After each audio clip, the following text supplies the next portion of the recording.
makes a good learner? Many specialists and researchers have tried to answer this question, and this has resulted in a bunch of theories and categories to divide the students according to their attitudes and characteristics. However, they have never come to a mutual agreement. That is why we want to show you our personal opinion of what makes a good student. We separated these attributes into three groups: learning process, personal development, and adaptability. Learning process. It's related on how you cope with academic issues. First of all, a good student should be organized. Having your notes and assignments well organized will help you when you study or review. Just remember, we all have our own methods. There are many different ways and strategies to learn, and not every one of them works for every person. So make sure to identify which ones are better for you so you can have an effective learning process.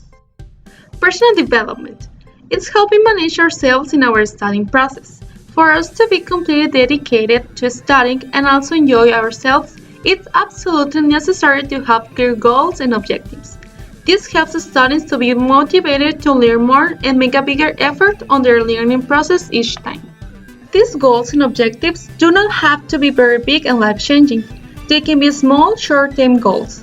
As long as you really want to reach them, they are okay. There's no need to be frustrated if other people's goals seem to be bigger than yours. We are all different, and the most important thing, we are all winners. In the same way, always remember that we are not good at the same things, so you will be good in some tasks and not as good in others. It's really important for you to identify which ones belong to which category, so you can work on them and complement your weaknesses with your strengths. Even if we feel comfortable with a subject, we are always bound to fail at some point, but that's no reason to get sad. We can always learn from our mistakes and from others, so never be afraid to admit that you need help. This comes with a lot of self-discipline. Things like handing in your homework on time, studying for tests, being prepared for presentations, organizing your time, etc. depend only on yourself, not on your teacher or teammates. Remember to always be responsible for your actions and do not blame others for your mistakes and neglects. Adaptability. It's how we behave in different situations. As we know, most of our education takes place inside of a classroom, where we have to interact with other people, our classmates and teachers. It is really important to be respectful to them, and if we have disagreements, there are good ways to let them know without being rude and offensive. We can also be put in situations we may not like or not feel comfortable with. Let's remember that the different activities that are organized in the classroom are for us to learn, so we need to be open-minded and have certain willingness to perform them.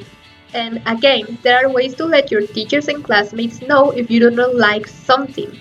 Another really important thing to always have in mind is that teamwork is a necessity to be practical and to develop social skills.